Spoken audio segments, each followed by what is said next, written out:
이 경제분과에 이렇게 많이 모이는 곳이 없는데요. 경제분과 특히 바쁜 분들 많으신데 많이 참석하신 것 같아가지고 참 수원은 역시 다르다 이런 생각이 들었습니다. 지난번에 이제 환경분과에서 했었는데요. 사실 이제 이 지속가능발전 협의회 활동을 처음 하시는 분들도 계시고 그래서 늘 여러 번 보신 분들, 처음 보신 분들 그 지방의제 때부터 쭉 그 역사도 얘기하고 그렇게 해야 되는데 그러니까 그렇게 하기 마련인데 너무 이제 뒤에 박정원 부장님이 간단히 또 산뜻하게 정리를 해주실 텐데 앞이 너무 장황한 것 같아가지고 조금씩 줄여가고 있습니다. 우리 이제 여러분들 잘 아시는 우리 공동의 미래 브룬트란트 보고서라고 하는 1987년 이 보고서가 지속가능발전 개념을 가장 먼저 정립했던 그런 보고서인데요. 당시에 노르웨이 여성 수상 브룬트란트 여성 수상이 이 세계 환경개발위원회 위원장을 맡아가지고 환경 보고서를 만들기로 돼 있었는데 그 양반이 한 4년 동안 83년도 4년도에 위촉이 돼가지고 87년도에 이 보고서를 낼 때까지 전 세계를 다녀보니까 경제 문제, 빈곤 문제, 평화 문제, 군축 문제, 인권 문제 이런 거 다루지 않고 환경 문제만 얘기하는 건 불가능하다. 그런 각성에서 이 지속가능 발전이라는 개념을 정립을 시키고 그러면서 이 보고서를 내게 됩니다. 그걸 가지고 지속가능 발전 역사를 옛날로 올라가 보면 61년도에 우리 침묵의 법이라든지 아니면 로마 클럽 보고서라든지 쭉 있지만 지속가능 발전이라는 것을 전 세계적으로 이렇게 공표를 해가지고 확립을 시킨 것은 이 보고서가 처음입니다. 그런데 이 보고서를 보시면은 정치, 행정, 경제, 사회, 국제체제 이런 것들을 다 바꿔야 지속가능 발전이 이루어진다. 그러니까 지속가능 발전이 가능하게 이 체제를 바꿔야 된다. 그렇게 이제 선언을 하고 있는데요. 나머지 군축이든 평화든 인권이든 이런 것들도 다 담아져 있지만 우리가 이 행정체제를 변화시키자 그런 것이 이제 지자체에서 지속가능 발전을 이루기 위해서는 지자체랑 협력적으로 어떤 문제를 어떻게 해결해 나갈까 거기에 초점을 맞춰보면 이 행정체제를 바꾸는 것이 유연하고 자기교정 능력을 갖는 그런 체제를 만들어보자 이런 의미가 들어있는데요. 이거를 보면은 유연하다라는 것은 지금의 행정이 유연하지 않은 행정이다라는 거니까 소위 얘기하는 칸막이 행정이라는 것이고요. 그리고 사실은 이제 행정뿐만이 아니고 기업에서도 유연하지 않다라는 것을 최근에 사일로 이펙트 이런 책이 번역이 돼가지고 더 알게 됐습니다. 그래서 사회정책, 문화정책, 경제정책, 환경정책, 지자체에서 많은 정책을 펴더라도 제각기 상충되는 것들이 많더라라는 거죠. 교통부서는 빨리 달리는 게 목표인데 그걸 잘 달성해야 교통 과정이 승진하고 그렇게 될 텐데 이 보건이나 아니면은 복지 과정은 교통이 빨리 안 달리는 거, 이 골목길에서 안전한 거 이런 것들을 또 추구할 수 있지 않습니까? 그러니까 서로 다른 목표를 가지고 그 일을 잘했다라고 칭찬받는 이 구조가 칸막이 행정의 결과물이다 이렇게 볼 수가 있습니다. 그래서 그 칸막이를 어떻게 넘어서 볼까 하는 것이 이 지속가능 발전이라고 할 수가 있고요. 뒤에 지속가능 발전의 목표를 17개를 경제, 사회, 환경의 나무로 세 그루를 심어놨는데 그것이 서로 통합적으로 접근돼야 된다라는 것을 지속가능 발전이 얘기를 하고 있습니다. 두 번째는 자기교정 능력을 확보하자 이건데요. 그럼 관료제 내부에서 공무원들끼리만 열심히 해가지고는 지난 60년간의 개발연대처럼 대통령이 시키거나 시장이 시키거나 그거를 일사불란하게 지키는 걸로는 현대 사회 문제를 극복할 수 없다라는 게 이 자기교정 능력의 의미가 되겠습니다. 그럼 공무원들이 일을 안 한다라거나 아니면은 공무원들이 세상 물정을 모른다 그런 의미가 아니고 그 동질한 집단의 힘만으로는 더 이상 사회 문제를 해결하는데 이 힘을 받을 수 없다 이런 거죠. 그래서 외부의 이 아이디어나 생각이나 자원을 많이 들여와야 된다. 그런 의미가 이 자기교정 능력의 확보가 되겠습니다. 그 자기교정 능력의 확보가 다른 말로 하면은 거버넌스, 요새 얘기하는 협치 그런 거라고 할 수가 있겠는데요. 그 1992년도에 이 87년에 이 보고서를 가지고 1992년도에 세계 환경회의를 열었는데 그때 이 세계 정상들이 모여서 이 국가 단위에서는 의제 20일, 지방 단위에서는 지방 의제 20일 이거를 합의를 하고 헤어졌고 그 합의가 오늘날 이 수원 지속가능 발전 협의회까지 이어져 내려오는 건데요. 그때 얘기했던 이 9개 주요 그룹들이 자기 교정 능력을 확보해줄 그런 주체들인 거죠. 지역의 주체. 그런데 그간에 우리 수원도 지속가능 발전 협의회를 보면은 여성단체, 청소년단체 또는 원주민단체, 아파트 협의회라든지 NGO, 지방정부, 기업체, 과학기술, 농민 많이 참여를 했는데 오늘 보니까 노동자 및 노동조합의 역할 강화 이것과 관련해서 오늘 2분이나 참석을 하셔가지고 이 또한 다른 지역에서는 보기 힘든 일이라서 수원이 이번에 이런 지속가능 발전 목표를 계기로 해가지고 새로운 실험들을 또 하고 있다는 것을 느낄 수가 있었습니다. 92년도에 리오에서 의제 20일, 지방의제 20일 이것을 합의를 하고 나서요. 이 클레이가 이 97년도에 그러니까 92년부터 5년간의 이 실적을 이 클레이가 평가를 하기로 했어요. 97년도에. 그러니까 그 당시에는 92년도에도 남의 나라 얘기처럼 우리나라가 받아들였는데 95년도에 이제 97년에 평가를 받는다고 하니까 그때 가서 관심을 이제 갖기 시작하면서 부산, 인천, 광주 이렇게 이 지방의제라는 것이 커지게 됐습니다. 그러면서 수원이 몇 년도에 생겼죠? 97년, 98년, 99년 또 이제 군 단위에서는 한 2000년, 2001년 이때 지방의제 조직들이 생겨나는데요. 그때 우리 환경부에서 지방의제 20일 추진에 대한 이 매뉴얼을 만들어서 보급을 했는데 그때 이 매뉴얼이 이렇게 되어 있습니다. 체계를 확립한다. 그러니까 여러분들처럼 의제 위원들이 모이는 거죠. 그리고는 지역사회 문제를 분석한다. 오늘 저 뒤에 수원이 어떻게 됐으면 좋겠다 쓰셨죠. 그리고는 실천 계획을 수립을 하고 집행 모니터링을 하고 평가를 하고 활용을 합니다. 그리고는 될 수 있으면 이 지역의 많은 단체들 9개 주요 그룹들이 참여를 하도록 하는 이 구조를 이 지방의제 20일에 이 절차를 명시해 놓은 그 매뉴얼에 나와 있었습니다. 그러니까 전국적으로 지금 한 사무국이 있는 지방의제 조직이 지속가능 발전 협의회가 한 105개 정도가 있는데요. 그 중에 이런 절차를 잘 밟아가는 곳이 한 20군데 정도 됩니다. 그러니까 그 20군데가 지금까지 15년 내지 20년 동안 모범 사례를 계속 만들면은 그 뒤에 한 80개의 지자체가 따라서 하고 모방도 하고 또 그러다가 이 창의적인 것도 만들고 그러면서 이제 15년, 20년을 왔는데요.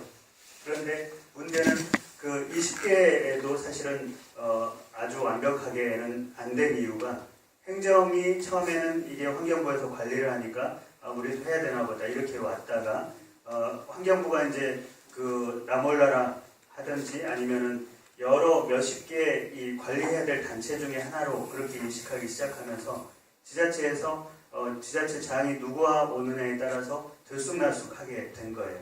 그러다 보니까 원래는 행정과 민간이 지역의 의제를 공동으로 작성하고 이행하고 평가하고 이게 이 지방의제의 정신이었는데 주로 행정이 무관심하고 민간끼리 실천 사업을 하고 또 혹시나 이제 모범 사례 같은 게 나오면은 행정 담당자가 그 사례 우리도 줘 이렇게 해서 그냥 행정이 폰만 내는 그런 방식으로 많이 왔던 게 또 사실입니다.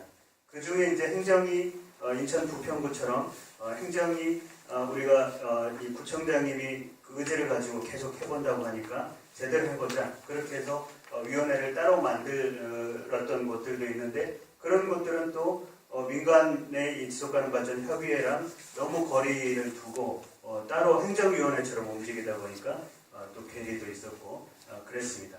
그러니까 지금 우리가 유엔 지속가능 발전 목표를 계기로 해서 이렇게 다시 이 재정비를 하고 있는 이유가 본래 이 정신으로 돌아가 보자, 공동으로 작성하고 이행하고 평가하는 그런 이 부흥의 계기를 한번 다시 만들어 보자, 그런 의미가 있습니다. 그런 인식은 우리 조직을 살리기 위한 거라기보다도 여러분들이 느끼시기에 국가 단위의 이 문제 해결 능력은 갈수록 떨어지는데 이 지방 단위에서 정말 우리가 경제 위기, 사회 위기, 환경 위기를 극복해보자 하는 그런 절실함도 들어가 있는 것 같습니다. 저는 이제 이 국정농단 요 사건들을 보면서 지자체에서 이런 움직임들이 10년, 15년 이렇게 쌓이지 않았으면 우리나라가 어떻게 돌아갔을까, 그런 생각도 해보면 이 지속가능 발전 협의회 뿐만 아니라 뭐 여러 지역의 단체 조직들이 있겠지만 행정과 같이 계속 뭔가를 해가려는 이 노력들이 쌓여 있어서 지역이 유지되지 않았나 싶습니다. 여기까지가 이제 그간의 이 의제 21이나 지속가능 발전의 어떤 정신 또는 역사를 간추린 거라고 볼 수가 있고요. 지금 몇 가지는 그간의 이제 이 지속가능 발전이라는 것을 아까 이제 유연하고 자기결정 능력이 있는 행정 체제를 만들기 위해서 본격적으로 민관 협력을 통해서 어떻게 국가나 지역을 바꾸려고 했는지, 그런 모범 사례 내지는 하나의 모델들을 몇 가지로 말씀을 드리겠습니다. 아까 우리 자원봉사 기본법 말씀을 하셨는데 본래 2007년도에 우리 국가 단위에서도 지속가능 발전 기본법을 만들었었습니다. 그랬으면은 그것이 지자체의 장의 의지에 따라서 들쑥날쑥하지 않고 우리 자원봉사 기본법이나 그의 바탕을 둔 센터처럼 전국적으로 안정적인 활동을 쭉 갖고 갈 수도 있었겠다, 기대를 모았던 건데 2007년 그 지속가능 발전 기본법이 이명박 정부 들어오면서 녹색성장 기본법에 눌려가지고 환경부 소관법으로 들어가 버린 거죠. 기본자 떼고. 그러면서 지난 10년간 그 이전 10년의 경험을 다 묵살시켜버린 그런 결과를 초래했는데요. 그 2007년 지속가능 발전 기본법을 만들 당시에 그 실험적으로 해봤던 것이 이 2006년도에 국가 지속가능 발전 전략 및 이행 계획이었습니다. 그러니까 이 실험을 바탕으로 해서 지역에도 이런 체제를 좀 확산시키자. 그것이 이 2007년 지속가능 발전 기본법의 모델인데요. 그때 이 국가 단위에서는 대통령 직속의 지속가능 발전 위원회가 비전과 목표와 전략을 세우고 그 전략을 이루기 위해서 부서별로 22개 중앙부처에 계속 주거니 받거니 해가지고 이행 과제를 48개를 만들었었습니다. 그러니까 이 22개 그 중앙정부의 중앙부처들은 이제 이 전략들을 이행하기 위해서 우리는 어떤 일을 할 거다라는 것을 다짐을 한 거죠. 계획을 세운 거죠. 그러니까 이를테면 환경부의 과제가 여기도 들어있고 여기도 들어있고 경제부서의 과제가 여기도 들어있고 여기도 들어있고 그렇게 되는 거죠. 그래서 지속가능 발전이라는 그 목표를 달성하기 위해서 우리 부처는 어떤 일을 할까, 그렇게 전환해보는 그런 실험을 한번 했었죠. 그리고는 이 국가 모델을 지역에서 한번 해보자 이렇게 갖고 갔던 게 인천 부평구입니다. 여기는 이제 2011년부터 민선 5기, 6기 계속 같은 구청장이 이것만 한 거예요. 부평구에서 행정을 다 지속가능 발전 지향으로 바꿔보기 위해서 어떻게 할까, 그렇게 해서 이 모형을 만든 건데, 아까는 대통령 지속가능 발전 위원회가 비전과 목표 전략을 세워놓고 그 전략을 달성하기 위해서 이 22개 중앙부처가 할 수 있는 일을 가져와봐, 그렇게 해가지고 연결해 놓은 거잖아요. 이 인천 부평구에서는 공무원들이 모여가지고 그 키워드를 뽑아냈어요. 그러니까 부평의 미래를 생각해 보면 뭐가 중요할 건지, 그러면은 이 따뜻한, 아니면은 소박한, 건전한, 건강한, 풍요로운, 깨끗한 이런 키워드들이 쭉 나왔었는데 그거를 모아서 자연과 함께하는, 이웃과 함께하는, 풍요로운 문화와 함께하는 이렇게 4개의 전략을 세운 거예요. 그때 컨설팅 팀으로 저희가 들어가서 이 공무원들의 워크숍을 여러 차례 거쳐가지고 목표를 전략을 세운 겁니다. 그리고는 어떻게 했냐면은 그간에 몇십 개 이제 그 부서가 있는데 부평구에 부서가 있는데 당신네들이 하고 있는 이 일을 다 카드에 적어와 봐라. 이렇게 해서 150여 개 이 업무들을 가져온 거예요. 그래서 그 업무를 지금까지는 환경과의 내 업무, 경제과의 내 업무, 문화과의 내 업무 그렇게 보지 말고 지금 여러분들이 세우는 이 4개 전략을 봤을 때 그 150개 업무들은 이 중에 어떤 전략 밑으로 들어가는 게 맞겠는지를 한번 붙여보십시오. 그렇게 한 겁니다.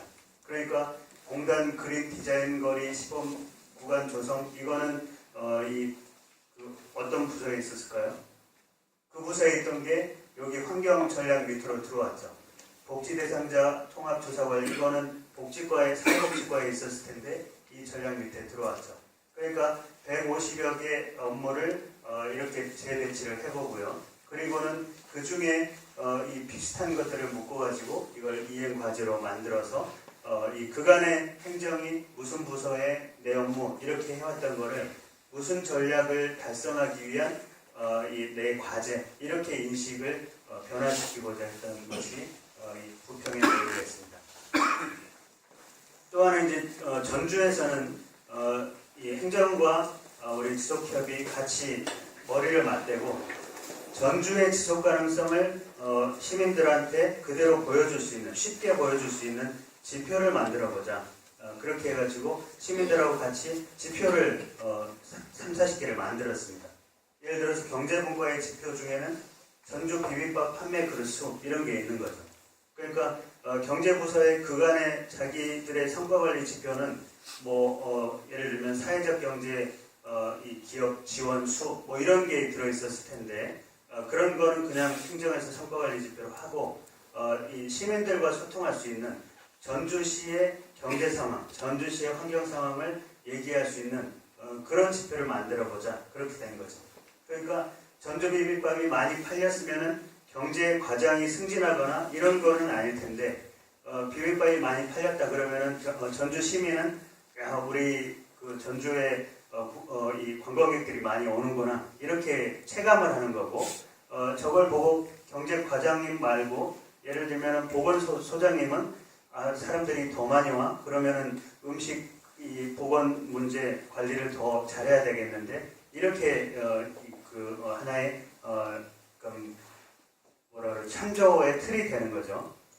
이 한옥마을의 숙박자 수가 늘었는데 외국인이 3,000명이 더 늘었다. 그러면은 이 전주 시민들이 우리 도시에 이제 외국인도 많이 들어오는구나 이런 자부심도 느낄 수 있지만 이 문화부서의 과장님은 저 지표를 보고 외국인들이 더 많이 오면은 우리 자원봉사센터하고 협력해가지고 이 통역 서비스 할 수 있는 사람들을 더 교육을 시켜야 되겠다 이런 의미를 보여주자 하는 것이 이 전주의 모델이었습니다.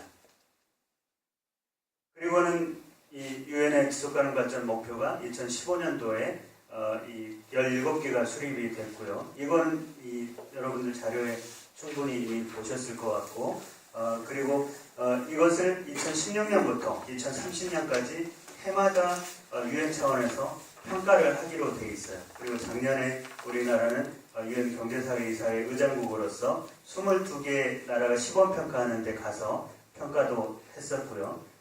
올해부터 계속 평가를 하기 위해서 지금 우리 자료집에 나와 있는 것처럼 241개의 평가 지표를 갖고 있습니다.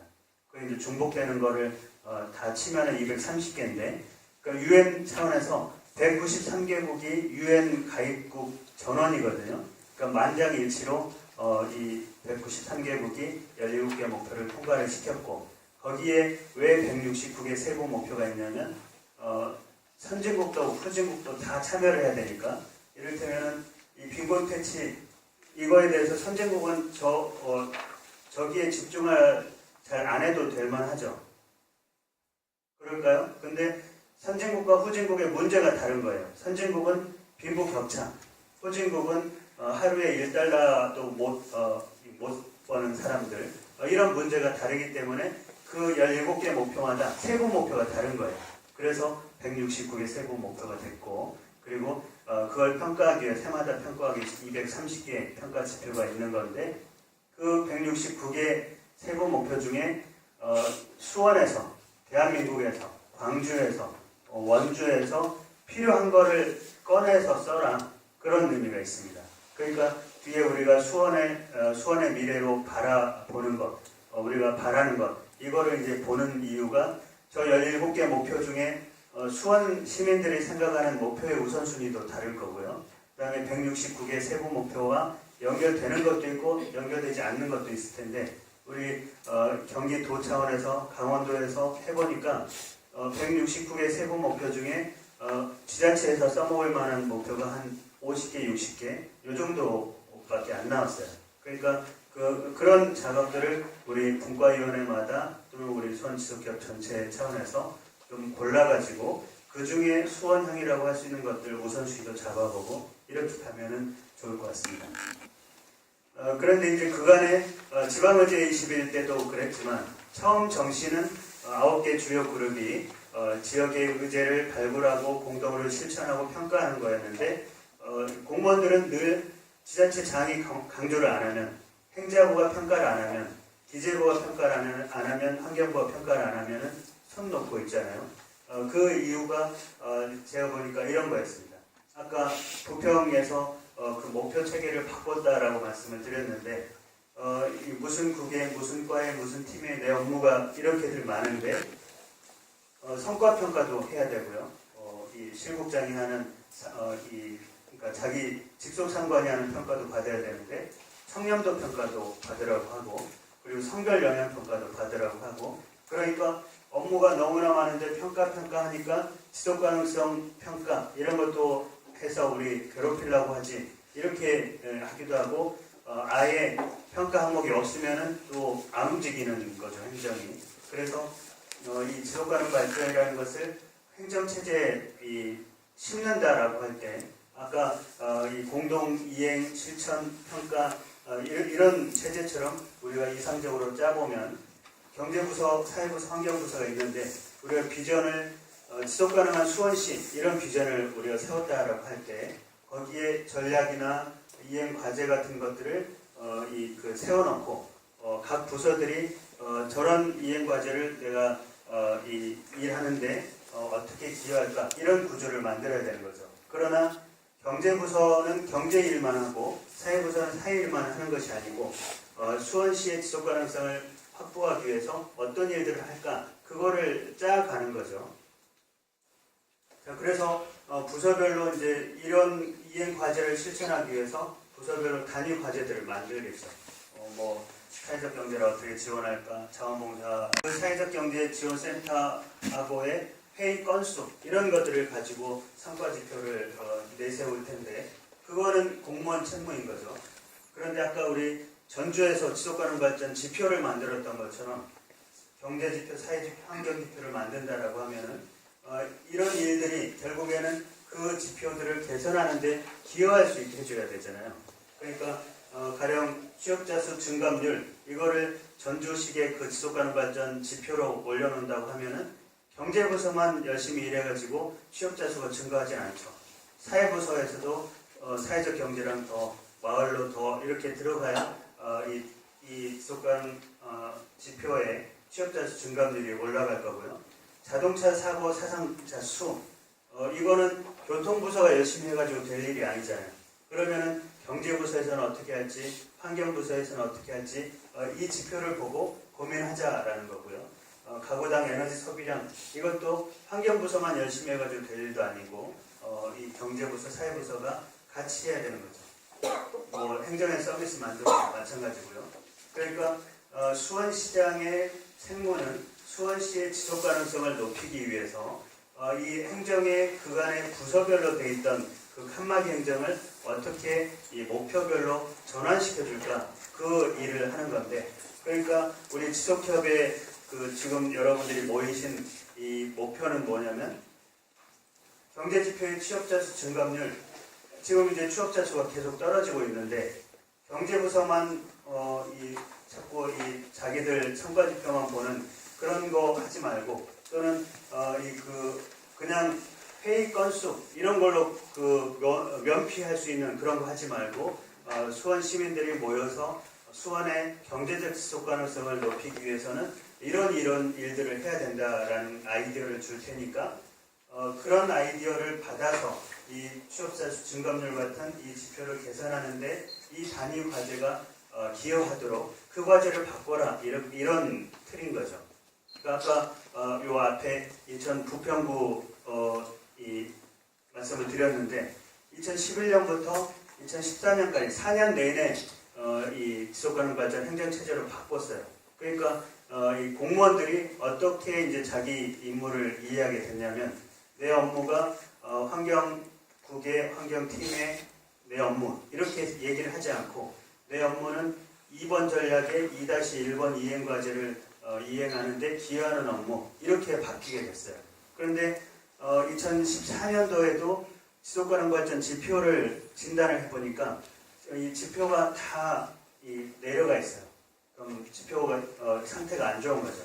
그러니까 구청장이 저희한테 이제 다시 와서 왜 이 체제로 바꾸면 지속가능성이 제고된다고 했는데 왜 여전히 이 모양이냐, 니네 책임져, 이렇게 해서 들어간 거죠. 그런데 우리가 그 회의 몇 번 해보고 알게 된 거죠. 금방 알게 됐는데, 이 단위과제를 그전에는 부서별로만 돼 있던 거를 이제 이행과제랑 연결은 시켜놨는데, 이 단위과제가 5년 전에도 10년 전에도 그대로 하던 일이에요.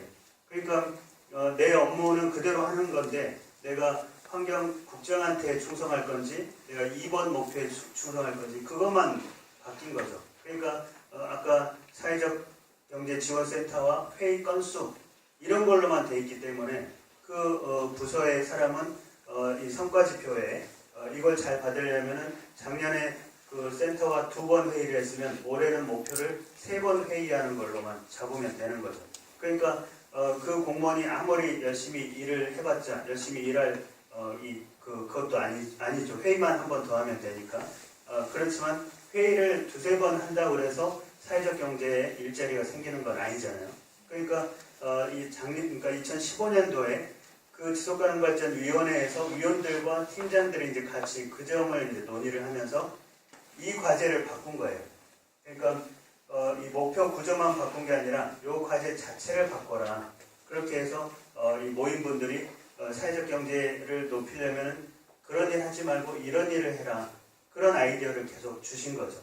그랬더니 2015년 말에 이 보고서가 나온 결과로는 대부분의 지표가 다 개선이 됐어요. 지속가능발전 지표가. 그러니까 그 지표만 던져놓고 우리가 일해봤자 그거는 먼 얘기다. 그렇지 않고 실제 그런 지표를 개선하기 위한 단위 사업들을 열심히 하면은 지표가 개선되더라. 그거를 인천 부평에서 알 수가 있었습니다. 어쨌든 지금 여러분들이 분과별로 고생을 해서 뭔가 이 수원의 지속가능발전 목표를 만들려고 하는 게 바로 이런 단위과제를 고치고 이행과제를 세우고 전략을 세우고 그런 역할을 여러분들이 하시려고 모였다라는 거죠. 기존에는 이런 작업을 용역사가 알아서 그냥 전략 과제 세팅해주고 캐빈에서 들어가거나 아니면은 그 공무원들끼리 해서 기존의 참고관리처럼 그냥 가버리거나 아니면은 지속협만 따로 해가지고 행정이 안 따라오니까 우리 그냥 우리끼리 할 수 있는 실천 사업이나 하자 이렇게 돼버리거나 했던 거죠. 그러니까 올해는 조금 더 이 밀도 있게 회의도 하고 목표도 세워보고 그렇게 하자는 것이 이런 목표를 세워가지고 행정의 계획까지 바꿔줄 수 있는 그런 이 모델을 만들기로 여러분들이 모이신 걸로 알고 있습니다. 자, 그리고는 그 이후에 부평 국가 목표가 있었고 부평의 모델이 있었는데 서울시는 이렇게 하고 있습니다. 환경, 경제, 사회, 문화에 아까 전주 지속가능발전 지표처럼 지표를 한 10개씩 만들어가지고요. 서울연구원에서 만들었어요. 그리고는 2020년의 목표, 2030년의 목표, 그 목표를 세워가지고 2020년까지 달성이 돼야 되는 거죠. 경제 지표를 다 높여야 되는 거죠. 현재 아직 이 목표들에 다가가지 못한 거를 볼 수 있는 거죠. 그러니까 이 바퀴가 꽉 차야 이 목표를 달성했지 이렇게 볼 수 있는 거죠. 그리고는 서울시도 목표를 세우고 과제를 세우고 올해 3월달에 저 목표와 과제를 달성하기 위해서 각 부서별로 어떤 일을 할 건지 이행계획을 제출해라. 그렇게 지속가능발전위원회에서 받아가지고 이 목표를 이렇게 배치를 한 겁니다. 그러니까 올해 말에는 저 이행계획을 제대로 수립을, 그러니까 달성을 했는지를 평가를 받게 되는 건데요. 그래서 서울시는 이 지속가능발전 지표를 평가를 하고 행정의 이행계획을 점검하는 이 역할을 지속가능발전위원회가 하는 거죠. 그러니까 수원시도 좋은시정위원회가 있고 우리 지속가능발전협의회가 있지만 우리 협의회에서 이 목표나 지표를 설정을 해가지고 행정의 이 목표를 달성하기 위해서 이행계획을 제출받는 그런 형식으로 우리가 지금 지향점을 잡고 있는 거죠. 그리고는 올해 이행계획을 쭉 행정은 이행계획을 실행을 할 거고 민간 차원에서는 시민 대토론을 해가지고 유엔에서 17개 목표가 이렇게 있다고 하는데 그 시민들과 같이 이런 워딩을 만들기로 했어요. 그러니까 유엔은 1번 목표가 빈곤 목표인데 서울 지속가능발전 목표는 더불어 사는 서울을 만들기 위해 사회적 양극화를 해소한다. 이런 식으로 이제 문구를 만들고 거기에 따른 세부 목표나 지표도 붙이기로 했습니다. 그러니까 이미 이거는 이 용역사에서 한 작업이지만 용역사가 한 걸로 끝내지 않고 틀은 저렇게 돼 있으니까 올해 내내 시민 대토론을 해가지고 저걸 완성하자 이렇게 목표를 잡은 거죠. 광주광역시에서는 마찬가지로 목표, 전략, 과제를 세워놓고 행정에서는 그 과제별로 이행 계획을 작년부터 실행을 하고 있고요. 그리고 지속가능발전위원회를 따로 아직 안 만들었는데 협의회가 지금은 그 역할을 같이 해서 지표 평가도 하고 그리고 이렇게 협의회의 오차 의제를 유엔 목표랑 광주 행정의 이행 계획이랑 이렇게 연결을 시켜서 우리가 실천할 수 있는 거, 모니터링할 거, 감시할 거 이런 것들을 붙여놨습니다. 그래서 목표별로 세부 목표를 세워놨고 이 유엔의 목표에 따라서 광주의 이행 계획을 행정이 연계를 시켜놨죠. 그리고는 시민이 할 수 있는 거, 기업이 할 수 있는 거, 행정이 할 수 있는 거를 일을 만들었고 그 지표를 설정해놨어요. 그러니까 광주가 제일 좀 포괄적인 체계를 갖추고는 있는데 사실은 조금 복잡하긴 하죠. 자, 가장 이 순진한, 단순한 아니면 순수한 그런 이 모델이 또 인천 남구에서 나왔는데요. 아까 2011년부터 해왔던 데가 인천 부평구였죠. 인천 부평구는 5, 6년 동안 계속 하고 있어서 체계가 바뀌고 있는데 그 옆에 이 인천 남구는 전국에서 가장 못 사는 동네예요. 그러니까 작년에 힘내라 도시라는 텔레비전 프로그램이 있는데 텔레비전 프로그램 이름이 생각이 안 나요.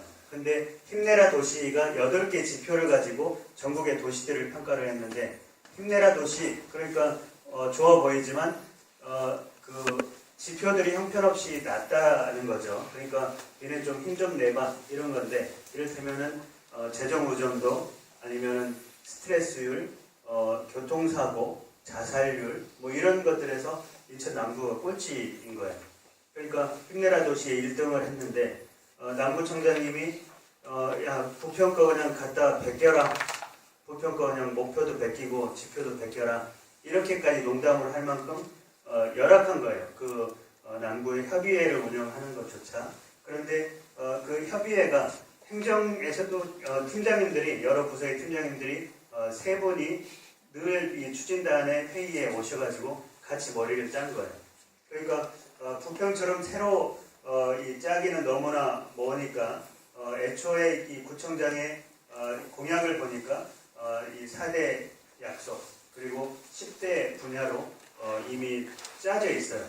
그러니까 저 목표나 분야대로 행정의 일이 짜져 있으니까 이걸 기준으로 해보자. 그렇게 해가지고 이 지표를 그러니까 이런 일들을 정말 열심히 하고 있는지를 보여줄 만한 그러니까 행정이 봤을 때도 아까 전주 지표처럼 그런 지표를 봤을 때 행정이 이 즐기는 시민 이것을 높이기 위해서 일을 했는지 안 했는지 그거를 파악할 수 있게 또 시민 입장에서 볼 때는 이 환경도시 정말 우리의 환경적 지속 가능성이 어느 정도인지 그런 것을 알 수 있게 한 거죠. 그래서 이 추진단을 만들어 가지고 국내의 지표를 다 검토를 해서 여러분 자료집에 있는 것처럼 이런 지표들을 모아 가지고 이 지표를 확정을 했는데 그 중에 여기서도 이제 인천 남구에서 해보니까 아까 이 169개가 있지만 또 230개가 있지만 실제로 5, 60개밖에 걸러지질 않아요. 우리 지자체에서 할 만한 것들이 그것들을 가지고 행정하고 계속 주거니 받거니를 했습니다. 그러니까 이런 지표가 인천 남구를 상징할 수 있는 지표가 되겠느냐, 그 다음에 자료를 구할 수 있겠느냐, 그리고 실제 인천의 지속 가능성을 보여줄 수 있겠느냐 이런 것들을 주거니 받거니 하면서 이 34개 지속 가능 발전 지표를 만든 겁니다. 아까 전주는 시민과 지속협이 같이 대표 지표들을 만들었잖아요. 비빔밥 판매 그릇수. 그런데 여기는 행정하고 추진단 우리 협의회가 같이 만들었는데 공동 육아 나눔터 수, 스트레스 인지율, 고용자를 위한 보도율, 사회적 경제 자립률 이런 것들을 지표로 만들었어요. 그러니까 저 34개의 지표를 보면은 인천의 경제적 지속 가능성, 사회적 지속 가능성이 어느 수준인지를 알 수 있는 지표로 만들었고요. 이 34개의 지표들을 공무원들한테 150여 명한테 그러니까 팀장급한테 우선순위 투표를 했습니다. 인천 남구의 제일 중요한 지표가 뭐냐? 그렇게 했더니 이 9개가 이 1, 2, 3등, 9등으로 가장 중요한 지표로 뽑혔는데 이걸 가지고 그 주민 700여 명한테 또 스티커 투표를 했어요. 우리 인천 남구의 제일 중요한 지표가 뭐냐? 그렇게 했더니 주민들이 투표를 한 게 1위가 이거예요. 주민 공동 이용 시설 수를 늘려달라. 평생학습 프로그램을 늘려달라. 도시공원 면적을 늘려달라. 이런 것들을 중요하게 생각을 한 거죠. 그래서 이 대표 지표도 아까 전주급의 그런 대표 지표를 이렇게 9개를 선정을 했고 그리고는 작년 말부터 올해 3월까지 그 행정에 이제 그 자료를 요구를 해가지고 이 지표들을 평가를 했습니다. 최근에 한 4년, 5년의 추세치를 쭉 보게 된 거죠. 그러니까 이 웃고 있는 거는 이 그간의 이 추세가 개선이 됐다는 거고요.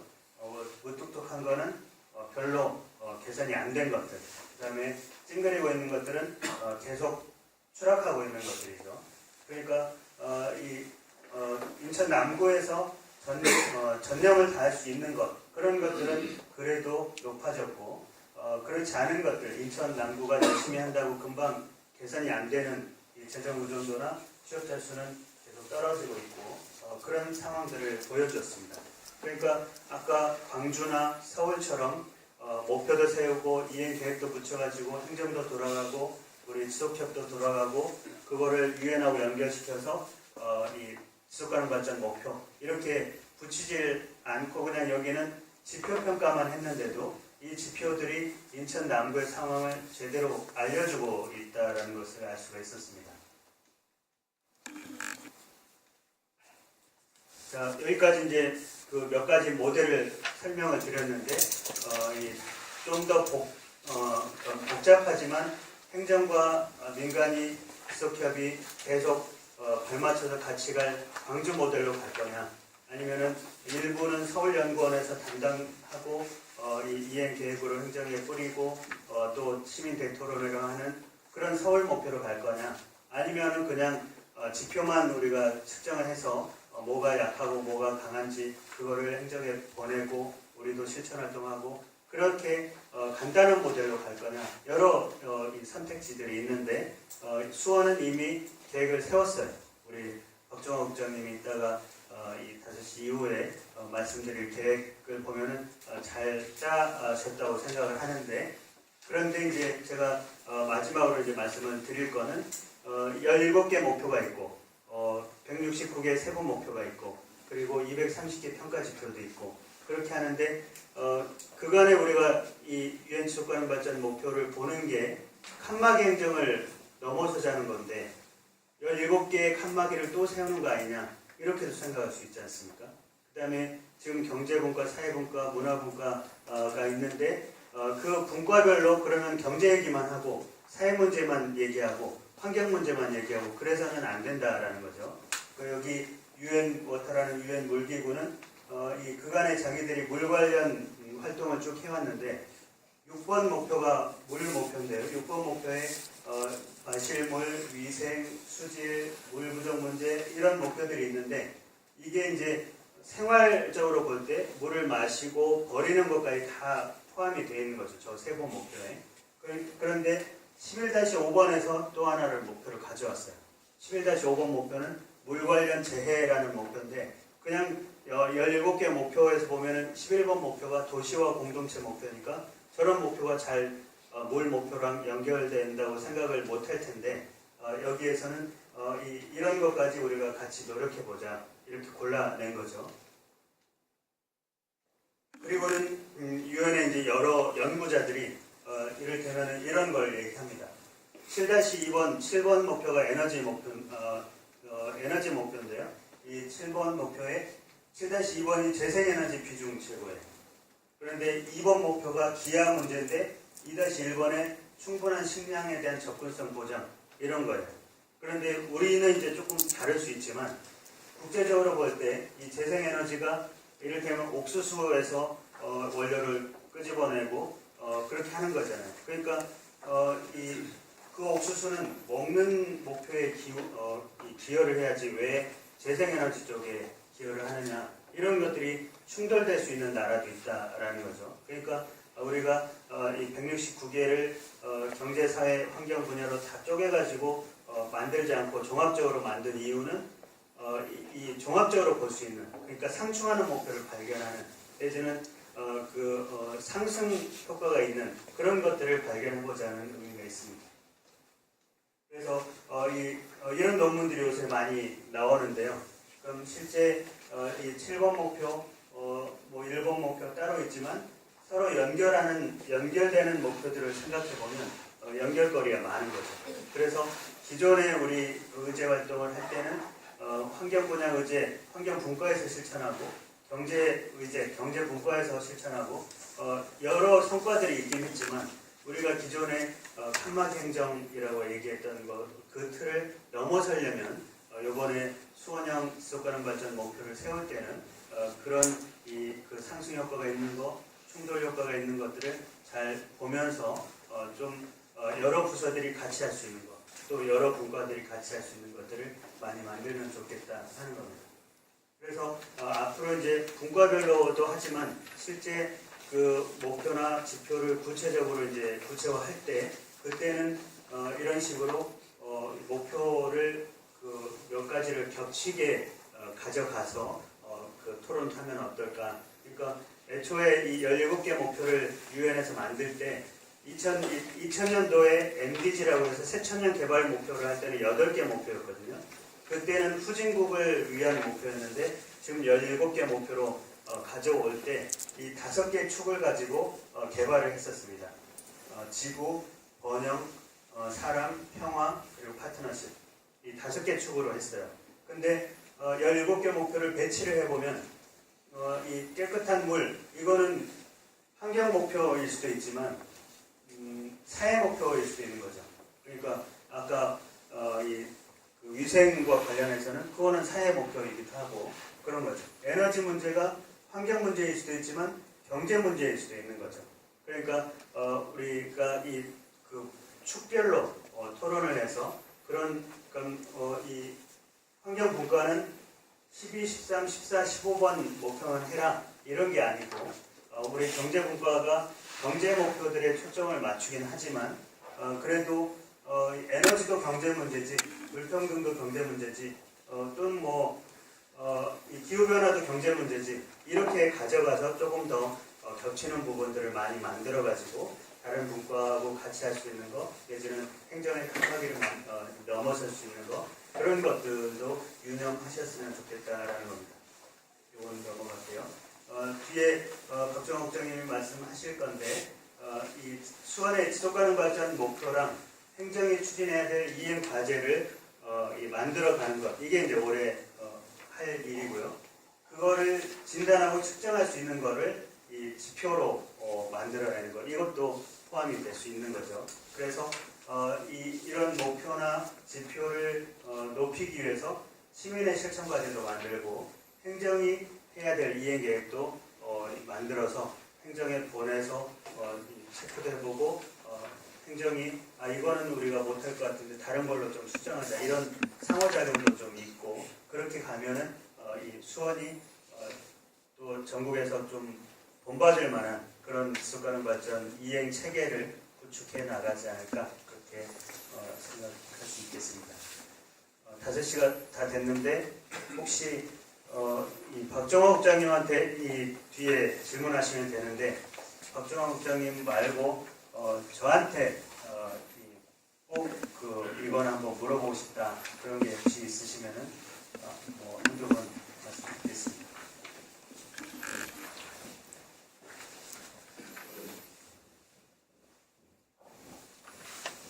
네, 그러면 박정호 국장님께 질문이 쏟아질 걸로 기대를 하면서 저는 이만 마치겠습니다. 고맙습니다.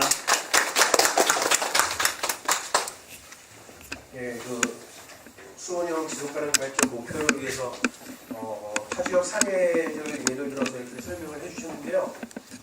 어렵습니다. 예, 다시 한번 우리 오승기 교수님께 정말 좋은 자료도 만들어 주시고요. 좋은 강의를 해주신 오승기 교수님께 박수 한번.